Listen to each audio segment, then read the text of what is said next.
¿Dónde está la sobrerepresentación?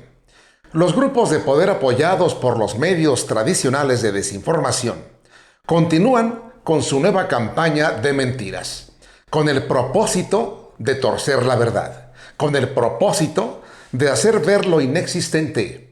Argumentan que Morena y aliados no tienen el derecho de ser mayoría calificada en el Congreso. Argumentan que la población no dio con su voto en las pasadas elecciones el sustento para alcanzar esa mayoría. Y se quieren agazapar en el corrupto Poder Judicial, su trinchera pues, para tratar de evitarlo. Vamos a analizar punto por punto.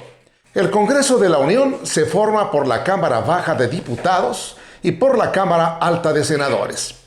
La Cámara Baja se conforma de 500 diputados. 300 de ellos son electos por el voto directo en las urnas y 200 por el principio de representación proporcional, los llamados plurinominales. La Cámara Alta se conforma de 128 senadores, 64 de ellos electos por el voto directo en las urnas y 32 plurinominales. Veamos cuántos de los que se eligen en las urnas obtuvo Morena y aliados. Fíjese bien, de los 300 distritos electorales de los que se conforma el país, hay 300 distritos, el pueblo eligió a 256 de la coalición de Morena. Sí, 256 de 300. La oposición solo tuvo en las urnas 44 diputados, 44 de los 300. Es decir, Morena obtuvo el 85% de los distritos de mayoría para diputados federales. En la Cámara de Senadores, la derrota de la oposición es aún más dramática y contundente. Morena y aliados obtuvieron en las urnas, de los 64 escaños, 60. Solo 4 senadores ganó la oposición, 4 de 64. Morena ganó el 93.7% en el Senado. Les pregunto a los opositores, ¿dónde está esa sobrerepresentación? Repito, para la Cámara de Diputados, Morena y aliados ganaron el 85% de los distritos. Y para la Cámara de Senadores, Morena y aliados ganaron el 93.7% de los escaños de mayoría. Vuelvo a preguntarles, ¿dónde está la sobrerepresentación?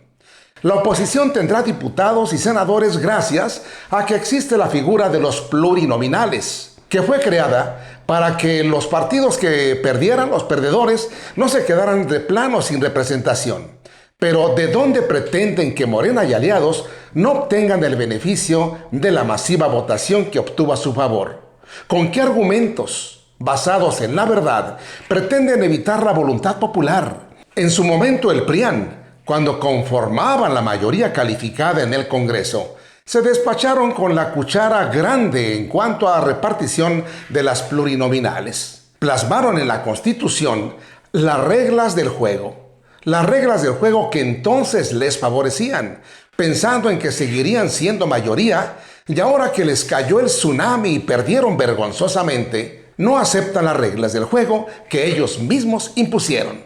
Nuevamente, acatando la orden de sus jefes, a los que obedece fielmente, la señora Berta Xóchitl Gálvez, sin recato ni vergüenza alguna, reaparece después de la gran derrota que sufrió en las urnas en la pasada elección.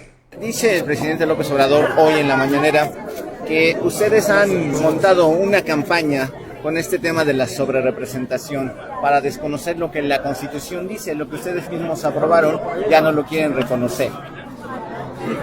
Hay una interpretación, hay una tesis de Olga Sánchez Cordero, donde el espíritu de la Constitución es que los partidos estén debidamente representados. De veras que esta señora es patética y sale a exponer su ignorancia de nuevo.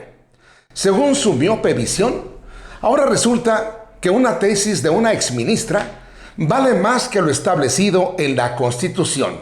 Pero sigamos viendo la verborrea de esta señora. Cuando se hace esa reforma no había alianzas.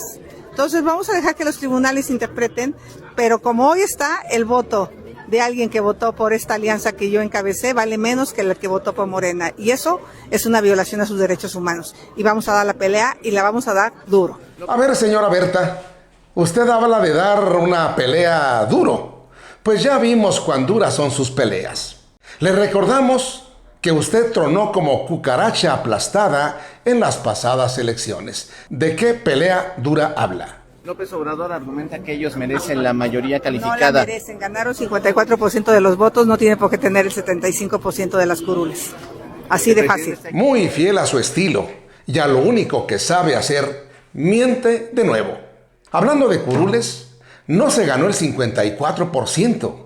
En la Cámara de Diputados, de 300 distritos Morena y aliados, ganaron el 85%. Y para senadores, de 128 escaños, Morena y aliados ganaron el 93.7%. Miente usted al decir que fue el 54%. No sabe usted contar, señora. Basta recordar que para usted la suma de 20 más 30 más 80 siempre le ha dado un total de 100. ¿Está equivocado? ¿No sabe leer la Constitución? No, es que es una interpretación más amplia y por eso necesitamos que el tribunal analice. Él mismo impugnó este tema cuando era oposición. Senador, que sea generoso hoy que esté en el poder. Debo admitir que en esto usted no miente. Es verdad que Andrés Manuel López Obrador nunca estuvo de acuerdo con estas reglas del juego. Y ya siendo presidente de la República, envió al Congreso la iniciativa para modificarlas. Pero ¿quién cree que no las aprobó? Ustedes, los del PRIAN. Ustedes votaron en contra. De ahí que se derivó, entre otros motivos, el llamado Plan C. Ahora, después de que perdieron, quieren que no se le reconozca al pueblo su voto. Quieren que Andrés Manuel López Obrador sea generoso. Ahora sí, salieron más cabritos que bonitos. Y sobre todo, pues que haya un consenso y que se escuche a la oposición. ¿Por qué no se quiere escuchar a la oposición? ¿Porque quiere sacar sus reformas fast track? Senador, ¿usted confía primero en el INE y después en el tribunal de que van a interpretar correctamente la Constitución y no van a beneficiar a Morena? Pues si se van con un criterio más amplio, no tendrían que beneficiar a nadie, sino aplicar ese criterio de la proporcionalidad de los votos obtenidos por cada alianza. Ellos obtuvieron el 54% de los votos, merecen el 54% de las curules. ¿Pero sí tiene confianza en el INE y en el tribunal? Yo espero que sí, puedan tener una interpretación más amplia, escuchando las mismas tesis de los que hoy son gobierno. ¿Qué sucedería en el caso contrario? No, nos vamos a movilizar los ciudadanos. Nos vamos a movilizar los ciudadanos. Pues ya sabemos a quiénes Claudio X González moviliza. Y también sabemos que sus movilizaciones de rosados le hacen a la 4T lo que el viento a Juárez. Las reformas pendientes se harán les guste o no les guste. Comparte este contenido para llegar a más mexicanos. Déjanos tu like, pero sobre todo es muy importante que nos digas qué opinas. Te leemos. Gracias, nos vemos en la próxima.